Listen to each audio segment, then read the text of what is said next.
Hi, welcome to a new video. In this video, I'll be explaining the new features of macOS, latest macOS Sonoma. See, I have just installed it in my MacBook Air, which I have. See, let me look at the view that it is now. So let me just enter the password. Let us just get in and then see how it looks like and what are the features that it is called. Now let me just enter the password. Look at this. Earlier it was here. I know the time has come here and the time and date in the lock screen. It is in the lock screen. Let us just get in. Yes, look at this. Now since I've enabled the stage manager, it is been displaying like this. Yes, look at this. Now we are there. Now this is, as we have already seen, there are some changes into the lock screen and the screen saver. And let us see the widgets. And this widgets is one of the feature that they have added to. Let's just turn up the stage manager. Yes, here we have. Let's just close all this.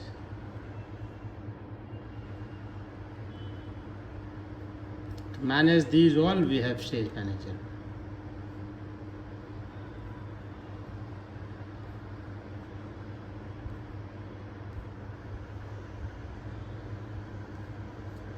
And here we go. See, look at this. And there are some changes in widgets. Earlier we used to get the widgets here, only here. Now you can have wherever you want. All that you need to do is you just need to drag and drop it wherever you want. See, I've dropped it here. Now it is here. And if I wanted to remove it, I can remove it. Remove the widget. And this, if I don't want this, right click on this, I remove the widget. And this, same way, you can do whichever you want. This is one of the major update they brought in macOS Sonoma. And if you wanted to enlarge it, extra large, that you can do this. Look at this. But nobody want this to be a bigger in size. Let's close this also. And whenever you open something, it fades out. Look at this. This is the another update they brought in. One is lock screen. So it was earlier, it was at the middle, and they brought it a little down. And at the middle, they brought a time and date and time. And the second one is widgets, and the third one is the screen savers. Look at the screen savers.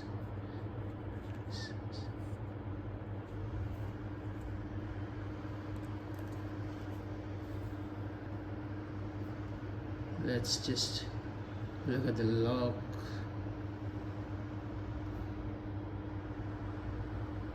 Look at the screensaver. How beautiful it is. Quite beautiful.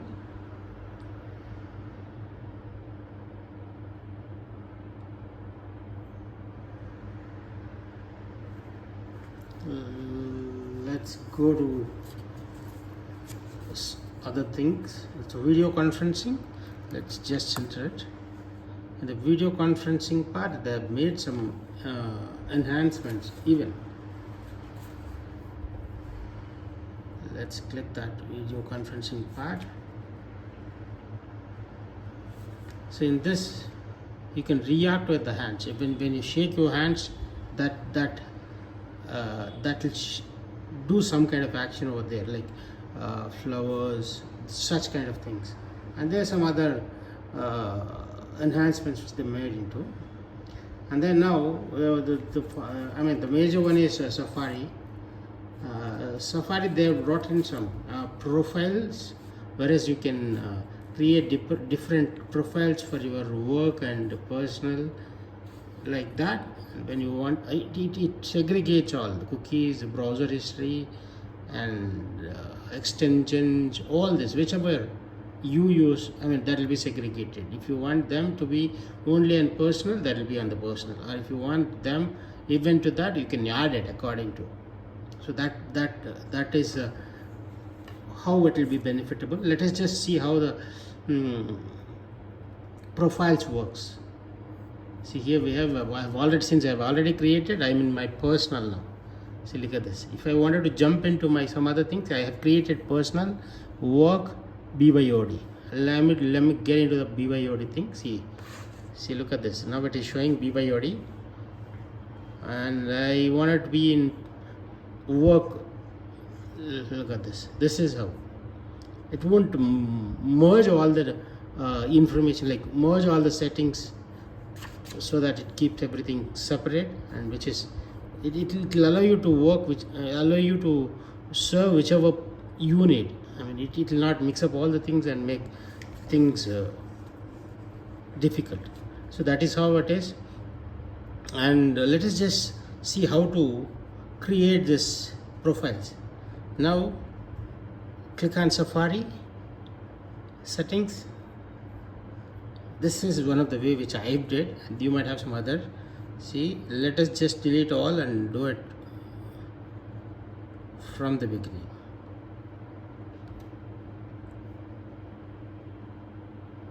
Yes, now this is how it looks like. See, here we have personal, official, and all. See, start using profiles.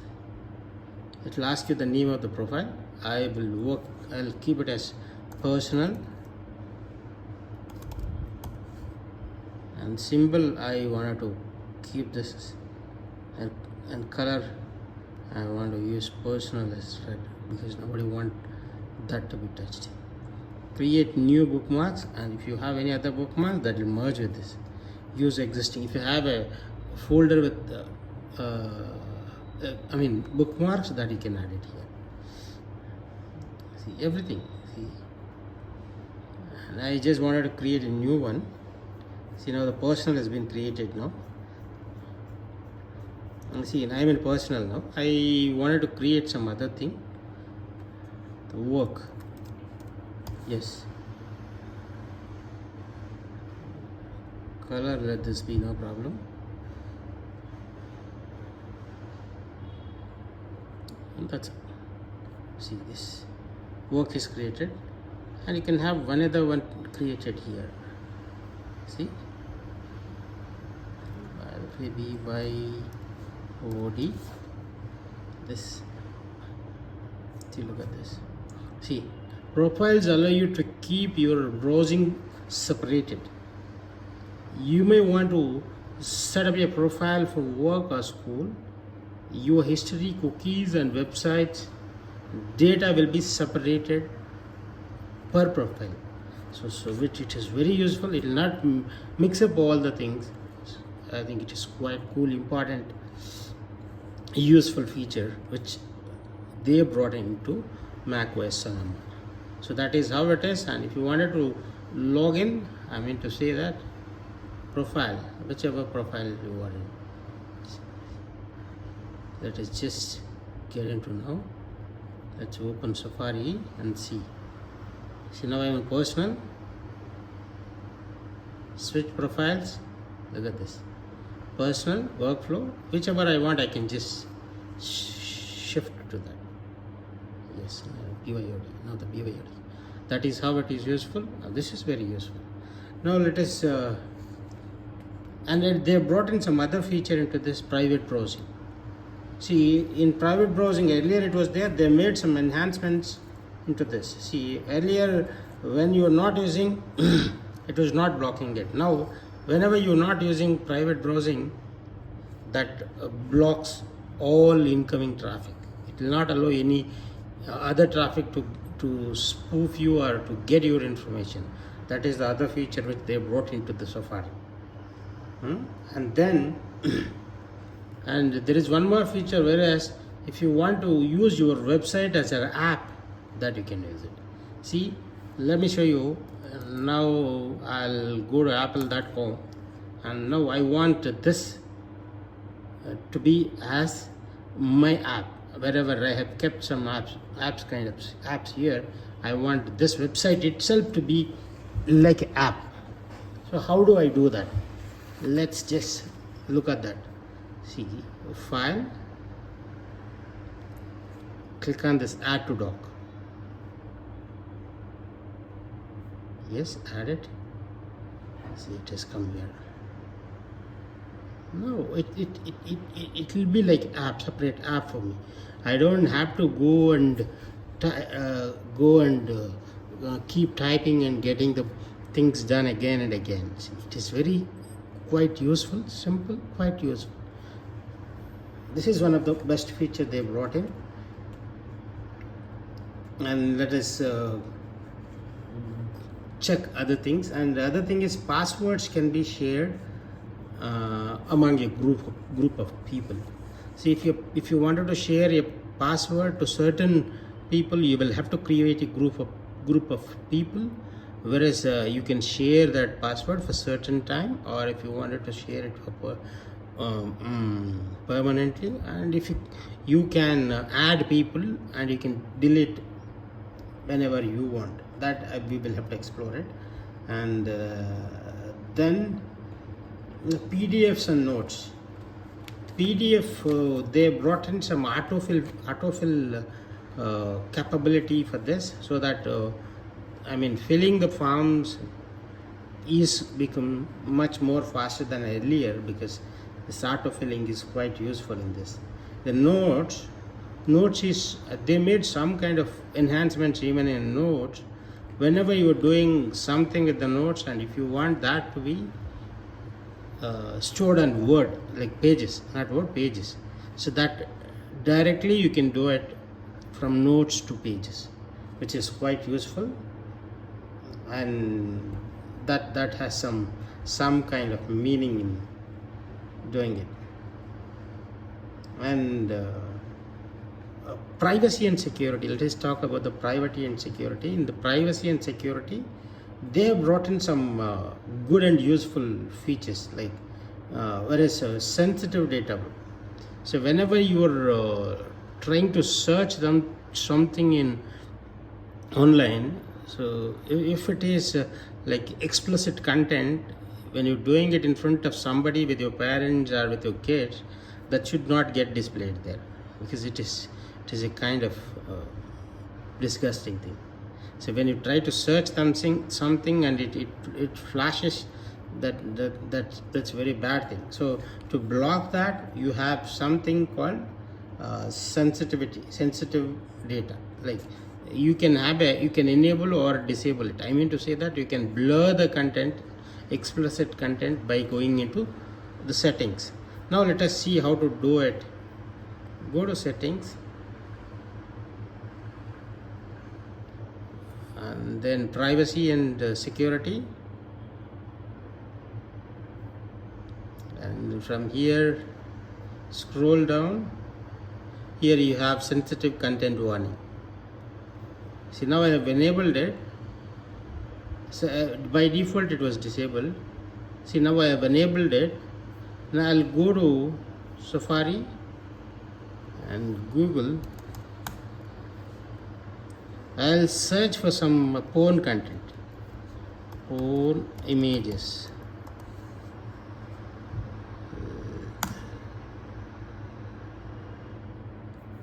Let me click images. Look at this. It won't happen. It will blur out all the things. See, these are all the porn ports only, but none of the images are visible to me now. I think this is quite meaningful and useful. Those whoever giving their PC to their children, I think they must enable this feature and give it to them, so that they cannot be victim of these all useless things. And you can change the settings here itself. Manage settings. If you click on this, you can manage. See, look at this. I've chosen blur, and if you click filter, it blocks everything. If it is off, that's it. Whichever you try, that displays there, which is not at all recommended and which is not at all useful. So that is what this sensitive data related information. And the last and final one is lockdown mode. So this let us just go to lockdown mode and see what it is. So here we have lockdown mode. Now by default it is off. See, lockdown mode is an extreme optional protection that should only be used if you believe you may be in personal targeted by a highly sophisticated cyber attack. Most people are never targeted by attack of this nature, and in case if you feel that you are in sophisticated cyber attack, by that time you can turn it on so that no one can do something to your machine, so that all your data will be safe and secure. So these are the features that we wanted to explore. There are a lot more to do. We will do it in next video. Thank you for watching. Thank you.